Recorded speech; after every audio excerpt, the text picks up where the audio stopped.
8 horas 17 minutos, seguimos con más aquí en los 40 Rafaela y lo recibimos a Juan Escabino, precandidato a concejal por la Unión Cívica Radical dentro de Unidos para Cambiar Santa Fe. Hola Juan, ¿cómo estás? Un gran gusto, Marce. Buen día para vos y para toda la audiencia, para todos los rafaelinos. Gracias a vos por acercarte, te recibimos nuevamente acá en los estudios porque queremos conocer más acerca de esta campaña intensa que están realizando de cara al 13 de abril y con una propuesta concreta que es la que por ahí aparece encabezando las ideas y tiene que ver con el narcotest.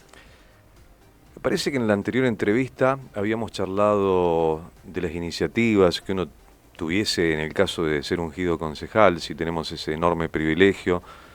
Y yo te decía, hay algo que es transversal a lo que sería la concejalía y que es la mirada muy atenta respecto a lo que sucede en la sociedad, el estar muy receptivo, perceptivo, empático, y esto en algún punto tiene que ver con ello. El narcotest nace como idea, entendiendo que si bien hay cuestiones que urgen, esta es de esas muy importantes, el consumo problemático es una situación que atraviesa toda la sociedad. No hay distinción de edad, no hay distinción de franja social. El dato que a mí me generó un repiqueteo entre 100 y 100 es que en el ámbito privado existiría alrededor de un 30% de los trabajadores con problemática de consumo. En el ámbito privado. ¿Por qué en el ámbito público podría ser diferente? No tengo información, francamente no la tengo. Si me toca ser concejal, vamos a tratar de construirla, pero nadie puede dudar que el intendente, los concejales, los miembros del gabinete, todos los que forman parte del entramado de la función pública, son de esta sociedad, no son ni de Singapur ni de Neptuno, no los extrapolamos, son rafaelinos, santafesinos, argentinos.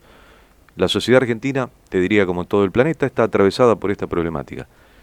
Y entonces, a mí me parece determinar con claridad algo, si querés es una perogrullada, pero el funcionario público no es cualquier ciudadano.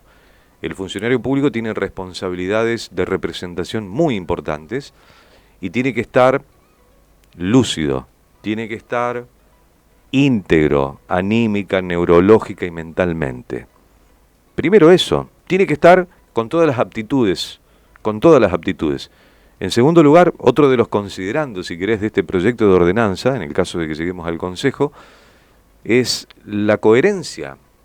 Hay una lucha denodada del gobernador Puyaro, del intendente Biotti, justamente el trabajo articulado provincia, ciudad, ha generado en el DIAD una reconfiguración con una inversión importantísima para que aquello de contener a chicos de la calle, con talleres, con escuelitas, sacarlos de la calle, que no estaba mal, hoy se le haya dado una vuelta de tuerca y se atienda con sistematicidad, con especificidad a más de 50 chicos con problemáticas de consumo.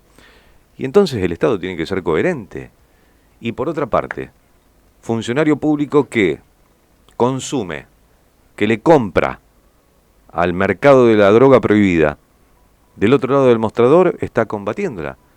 A la mañana con saco y corbata dice, vamos a derribar tal búnker, vamos a ir en contra de esto que es el flagelo de la sociedad, habla muy lindo. Y cuando se saca la corbata va y le compra al mismo que está combatiendo. Entonces, allí es donde uno habla de doble moral, ese cinismo lamentablemente tan típico de la política vieja. Por eso es que entiendo que si este proyecto de ordenanza es, digamos, tratado en el Consejo, la iniciativa, perfectible, mejorable, siempre abierta, es que una vez promulgada la ordenanza, existan 15 días de plazo para que todos los concejales, el secretario, el prosecretario y los secretarios de bloque se hagan este narcotest. Lo mismo en el Ejecutivo. Intendente, miembros del gabinete, directores y directores de sociedad del Estado, todos en 15 días de promulgada la ordenanza deberían ser instados, no obligados, a realizarse este narcotest, que primero sería en orina, con algún grado de certeza importante, pero en el caso de que este dé positivo, el que tiene muchísimo mayor infalibilidad es el examen de sangre. Seguiría un segundo examen en el caso del que el de orina dé positivo y después se controlaría perfectamente la muestra. Ajá. Para la asepsia correspondiente, se controlaría la trazabilidad hasta llegar a los laboratorios o el laboratorio, que por supuesto tienen que demostrar imparcialidad. Porque no estamos hablando de gente a la que hay que señalar con el dedo, pero un resultado positivo de esta naturaleza implicaría para el funcionario público involucrado la necesidad de una asistencia y tratamiento por parte del mismo Estado. No podemos hablar de obligación porque una ordenanza no puede ir por encima de una norma provincial. En Santa Fe no se puede obligar a este tipo de test, pero sí hay un instar con toda la convicción de este que habla para que tengamos muy en claro que los funcionarios públicos, si me toca llegar al Consejo, seré uno de ellos, tenemos que no solo ser, sino demostrar. Y debemos instalar la discusión. San Luis, por ejemplo, directamente obliga. Yo no sé si ese es el camino. Lo que tengo claro es que algo hay que hacer. Y que, lo que planteábamos antes, ¿no? Hay demasiados motivos como para que quienes quieran acceder o estén en la función pública se hagan este narcotest. ¿Y cómo sería un poco el funcionamiento en caso de aprobarse? Los exámenes serían de manera regular, sorpresiva, los resultados se conocerían de manera pública. Habrá una, digamos, un plazo de un año. Es decir, vamos de nuevo, a 15 días de promulgada, la idea es que todos los que estén involucrados, los que mencionábamos antes, se hagan este narcotest. Sí. Y ese narcotest se repetiría año a año. Esa sería, digamos, la periodicidad. Una vez por año, narcotest para todos los que mencionábamos. Algo que me preguntaban también, y que me anticipo lo que puede llegar a ser tu consulta, ¿qué pasa si se cuidan esos 15 días? Bueno, los controles, acá me meto en terreno médico, van prácticamente entre 4 o 5 meses, y te diría un poquito más. Es decir, si alguien consumió, tienen que pasar no menos de 5 meses para que le dé, digamos, limpito. Insisto, no se trata de perseguir a nadie. Se trata de entender que la problemática está instalada en la sociedad y que los funcionarios públicos son miembros de la sociedad y que además tienen el deber moral y legal de la ejemplaridad.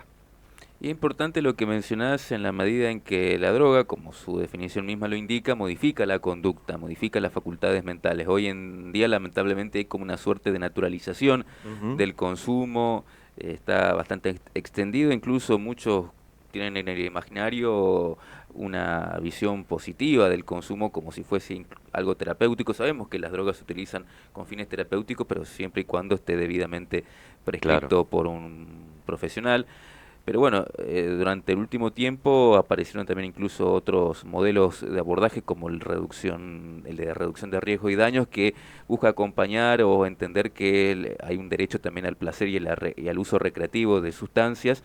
Pero bueno, siempre en un contexto como el nuestro, latinoamericano, argentino, que es muy complejo, porque estos modelos surgen en los países nórdicos, donde la realidad es otra, y acá tenemos otros desafíos, otras dificultades, y el uso de sustancias viene a ocupar quizás un lugar central en el agravamiento de nuestra condición, de nuestra situación social. Yo lo que te puedo decir es que yo soy amigo del debate permanente. Me encantan mucho más las preguntas que las respuestas. De hecho, la vida es mucho más preguntarte que responderte. Mi vieja diría, no se aprende nunca del todo. El debate hay que darlo todo el tiempo. Esto que yo planteo es mejorable, es perfectible, quiero que lo critiquen, pero quiero que se debata. Esto de patear un poco el tablero para sacar esa modorra, insisto, funcionario público no es cualquier persona y el funcionario público sale de la sociedad como cualquier persona. Debatamos todo lo que quieras, que el uso recreativo, que ahora, en un momento, fundamentalmente para legislar, hay que anclarse en algunos conceptos firmes. Entonces, ¿cuál es la situación hoy? Hay drogas que están prohibidas, hay drogas que científicamente generan deterioro neurológico, que generan deterioro cognitivo por ende, que tienen la capacidad de generar adicción, que te desequilibran el ánimo, cuando consumís y cuando tenés abstinencia. Por todo eso hay drogas que están prohibidas, porque la ciencia encuentra hoy este vademecum, llamémosle, de drogas que son prohibidas. Yo planteo, insisto, por algo hay que comenzar. Un narcotest donde se determine si hay metabolito de sustancias prohibidas en el dosaje de orina o sangre de la persona involucrada. Y si esto fuera así, la necesidad de someterse a una contención y tratamiento con todo el rigor que corresponda, sin señalar con el dedo, pero sabiendo que esa persona no está en las condiciones óptimas para desarrollar una tarea de tamaña responsabilidad como es la función pública. Y las sustancias que se buscan son diferentes, o sea, el narcotest apunta a detectar, por ejemplo, cocaína, marihuana, cualquier otro tipo de sustancia. Todas las que estén prohibidas son en algún punto punibles, no sé si sería la palabra, pero aparecerían como positivas. Todas las que están prohibidas serían consideradas como elemento para que el resultado del narcotest dé positivo e inmediatamente se dispare la acción de contención y tratamiento para la persona involucrada. Interesante esto porque pone en debate justamente, pone sobre la mesa una problemática que durante mucho tiempo no se quiso ver o se dejó en un segundo plano, que es el de las adicciones, que hay de muchos tipos, pero bueno, el consumo de sustancia es particular por todas las redes de tráfico ilegal que conocemos a través de los medios de comunicación, de los diarios y que sin lugar a dudas afecta mucho a los vecinos que siempre están viviendo situaciones por ahí de mucha violencia. Sí, ahí tenés un dato. El tema de la inseguridad tiene innumerables facetas, innumerables. Es multicausal, es muy difícil de abordar en su totalidad, en sus miles de facetas.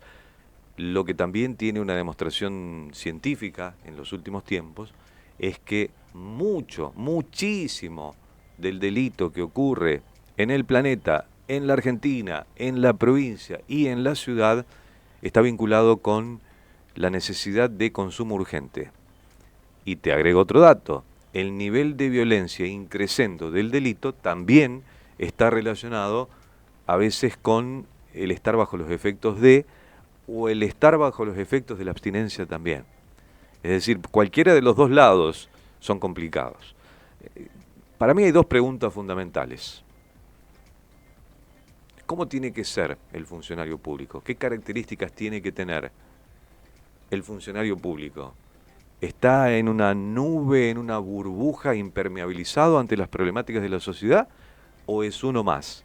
Esas dos preguntas son las que a mí me generaron esta iniciativa que, insisto, es abierta a las mejoras de tanto Rafaelino quiera aportar, desde cualquier condición. Porque me parece que lo importante es que nos saquemos las caretas y discutamos los problemas que tenemos todos, absolutamente todos. Nadie está exento y hay que ser consciente de ello. Y bueno, calculo esto lo habrán hablado con el intendente, que está también acompañando la campaña, porque en el caso de que se apruebe, todavía el intendente va a estar, ojalá, en funciones. Entonces un poco la autoridad de aplicación, ¿quién sería en este caso? Sabemos que mencionaste la trazabilidad con los laboratorios, pero el encargado de corroborar que se lleve adelante la práctica sería el Consejo, sería el Ejecutivo, una comisión independiente. ¿Está a discutirse? Es una cuestión donde se vincularían los dos poderes, el legislativo y el ejecutivo, siempre teniendo en cuenta, Marce, este detalle. Cuando vos hablas de órgano de aplicación, casi inconscientemente lo podemos vincular a la obligatoriedad del cumplimiento. No podemos obligar a nadie, insisto, porque una ordenanza no puede ir por encima de una norma provincial. No obstante, se trabajaría, insisto, en conjunto y todos los resortes del Estado estarían dispuestos para hacer el narcotest con la transparencia que supone, me decía ayer un colega tuyo, no es un análisis de triglicéridos o de colesterolemia, es un narcotest. Por eso, por la connotación social, por la, digamos, estigmatización que el tema naturalmente tiene, hay que tener una particular situación de cuidado. Con el manejo de la información, sobre todo. También, también. Nosotros no queremos estigmatizar, no se señala con el dedo, no es el espíritu. El espíritu es el otro, el que decíamos, la coherencia, la ejemplaridad del funcionario, el hecho de que doble moral. Y sí, no podés por un lado combatir y por el otro lado a ese que combatís vas y le comprás, porque le estás generando la rueda económica para que pueda seguir subsistiendo. Este es el tema. El narcotés es nuestro primer, digamos, nuestra primera idea en este proceso electoral que va ganando en ritmo y en volumen. Y también decir algo respecto a lo que hoy son declaraciones de todos los colores. Entendemos que hay cierta incoherencia. Hay una propuesta para prohibir los lavacoches. Bueno, los lavacoches nos tocan a todos. Sabemos la afectación que tiene no solo la ciudad, sino, te diría, la región con esta problemática. Hoy hay gente que quiere prohibirlo. Es la misma gente que en su oportunidad le dio el chaleco azul y fracasaron. Si fuese tan simple y se le reclama tanto, digo, ¿por qué no lo hicieron en 32 años? Hubo 32 años. La problemática no tiene 8 o 10 años, tiene muchos más. Se fue agravando, no le encontraron la vuelta, ahora lo quieren prohibir. En este contexto de campaña, yo en este contexto de campaña lo digo con mucha prudencia. El intendente tiene la decisión política, la definición política tomada de ordenarlo. Ordenarlo. Creo que ya lo hemos charlado. Hay una muy linda tarea, muy eficaz tarea que ha realizado la gente de desarrollo humano del municipio, determinando en la mañana, en la tarde y en la noche quiénes son, cuántos son, a dónde viven, si están en situación de calle, si tienen antecedentes, si verdaderamente trabajan de lavacoches. Y bueno, con toda esta información, ¿se necesita de quién? De los otros actores sociales muy determinantes para la solución de tantísimos problemas, como son la policía, la justicia. Hay que ser muy honesto y muy claro. La decisión política está. Prohibirlo, te diría que es una utopía y es un marketing berreta de campaña. Necesitamos, para poder ordenar lo que es la definición política de Leo Biotti, de los actores sociales que te mencionaba. Estoy hablando de policía y de justicia fundamentalmente, entre otros. Que es una tarea compleja que requiere de acompañamiento constante y bueno, monitoreo también para ver qué solución se le da. Un poco este informe, me decís, ya está terminado y ya está a disposición de las autoridades. En muy poquitos días más el Consejo lo va a tener. Ajá. El Consejo lo va a tener. Hay muchísimos elementos que le dan complejidad. Vos ponete a pensar en esto nomás. Hay que, lo digo como una metáfora, pasar la zaranda y determinar quiénes verdaderamente son lavacoches, quiénes son lavacoches a veces y a veces oportunistas para hacer inteligencia para el delito, quiénes son decididamente quienes tienen antecedentes y deberían estar privados. Digo, hay una zaranda muy importante que en términos de la construcción de la información ya se pasó. Suponete que fuese solamente el tema lavacoches, que todos fuesen lavacoches genuinos y que no tuviésemos el problema de la violencia, del vandalismo, del chantaje o la extorsión. Solamente para reubicar a los lavacoches es toda una historia, porque el lavacoches tiene horario flexible, porque tiene días flexibles, porque tiene un manejo en su ordenamiento de la logística personal, donde todo es muy laxo. Cuando vos a esa persona bien intencionada,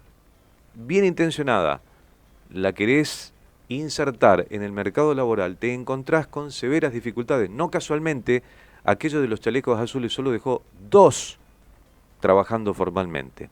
Porque además no son millonarios ni se hacen millonarios, pero el dinero que ganan, los que, insisto, efectivamente son lavacoches, que no es menor en relación a las flexibilidades de las que estábamos hablando. Entonces, a esa persona vos la querés ubicar en un trabajo con cumplimiento de horarios, con cumplimiento de algún nivel de productividad, con algunos días, y es realmente complejo modificar esas costumbres. Y te estoy hablando solamente de lavacoche. Imagínate lo complejo que es cuando tenés todo un abanico de situaciones sociales muy disímiles, muy heterogéneas allí. Por eso es que hay que hablar con mucha prudencia, cosa que no está sucediendo. Y aparte en un contexto económico complicado, esperemos que no, pero es previsible que aumente la cantidad de personas que se dediquen quizás a la actividad porque, bueno, ante la falta de trabajo, muchos lo pierden, a muchos no les alcanza con el trabajo que tienen y, bueno, van utilizando esto como fuente de trabajo, como vos decís, aquellos que se dedican genuinamente y otros que no, también por la situación económica agravada salen bueno, a otro tipo de actividades y además detrás de cada uno de ellos hay una familia y seguramente historias que se entrecruzan y que hacen esta tarea mucho más compleja.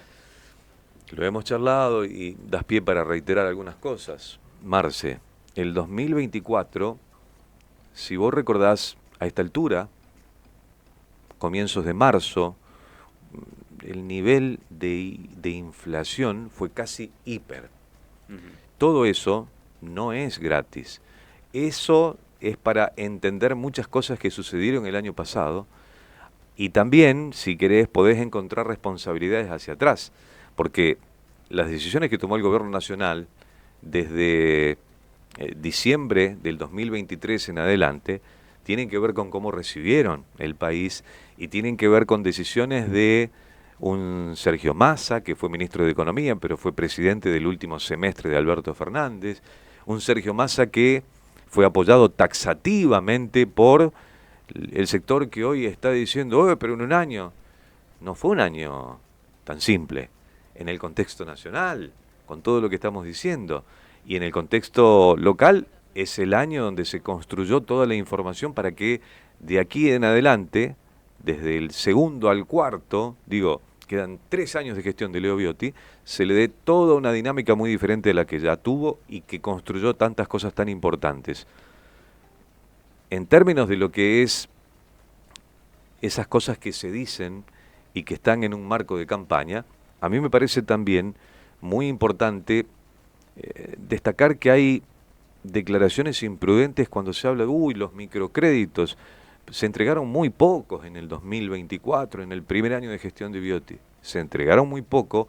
La misma concejal que dice esto firma, porque desde el Consejo hay comisiones que van trabajando complementariamente con el Ejecutivo, y tiene muy en claro que se entregaron muy poco, porque en el 2023, en los últimos tiempos de la gestión Castellano, se entregaron créditos como pocas veces antes, y esos créditos los tuvo que ir afrontando la actual gestión. Es decir, hubo que entregar créditos rezagados, por eso hubo esta situación donde el año pasado, en el 2024, se entregaron menos, bastante menos. La política de microcréditos continúa con un montón de estímulos hacia emprendedores, hacia gente que quiere, bueno, generar su propia posibilidad. Pero hay que ser prudentes a la hora de las declaraciones. ¿Cómo continúa la campaña? Vemos que están recorriendo muchos barrios, eventos, con todo el equipo que te acompaña. Vemos que están conversando con la gente, escuchando bueno, la voz del vecino. ¿Cómo continúa esta historia? Estamos, te diría, entre un 60 y un 70% del territorio recorrido. Y no nos vamos a cansar. Es un insumo muy interesante. Y la verdad es que el primer objetivo es dar la vuelta completita por los barrios, hacerlo entre lo que queda de esta semana, y cuando hablo de esta semana hablo de hoy, mañana, sábado, domingo, allí es de lunes a lunes y con mucha cantidad de horas. Pero realmente queremos tener el elemento necesario para saber cuál es el camino, más allá de nuestra propia conciencia. Cuando demos esa vueltita, y vamos a hacerla de nuevo. Y estuvimos reunidos con la gente de El PAER, por ejemplo, conociendo las necesidades. Y la gente del PAER también. El principal reclamo es que no tengamos un cambio en el discurso. Que si hoy observamos esto y decimos lo que decimos respecto a lo que observamos, que sostengamos eso sea cual fuese el viento político que sople. Previsibilidad. Y en algún punto, y lo que hablábamos antes, coherencia, ratificar con hechos lo que se dice, porque, insisto, es uno de los elementos que le va a dar El voto de confianza a la gestión. a la gestión y a la política en general. Yo, ya lo hemos charlado, Marce, yo me sumo a mis 54 años con casi 30 de radio o de medios, porque estoy convencido que hay un momento diferente y quiero que se profundice ese momento diferente, con mi chiquito granito de arena que pueda aportar, con la posibilidad de que el día que yo ya no me dedique a esto, sea parte de un colectivo donde se lo observe y se diga, desde aquellos años la historia empezó a cambiar para bien y ser político no es una mala palabra. Así que bueno, estamos expectantes sobre cómo continúe la campaña. Sabemos que está todo intenso. El 13 de abril se vota, se eligen convencionales constituyentes, también candidatos a concejales. Los vecinos van a tener 3 boletas en el cuarto oscuro o en la caja de cartón, como quieran llamar, para marcar. Así que, bueno, muchas gracias, Juan, por acercarte a presentar nuevamente tus ideas. Siempre sos bienvenido. ¿Algo más que quieras agregar? Simplemente señalar algo que es un dato objetivo, pero que es bueno tenerlo en cuenta. Es un año de 4. Voy por la representación del rafaelino. Para mí, ir por la representación del rafaelino es perfectamente compatible con ir con la representación de la gestión de Leo Biotti y de Maximiliano Puyaro, porque son tremendamente empáticos con el rafaelino. En este caso estamos hablando de Rafaela. Y es un año de 4 contra 32 en el ámbito local, donde se hicieron muchas cosas y no se hicieron muchas otras, y se hicieron unas cuantas decididamente de forma poco exitosa, por lo menos. Esas son las cosas para que a la hora de decidir el rafaelino tenga en cuenta. Así que bueno, muchas gracias, Juan, por acercarte. Juan Escabino, precandidato a concejal por la UCR de Entre Unidos para Cambiar Santa Fe. Nosotros vamos a un breve corte y ya seguimos con más Punto de Partida.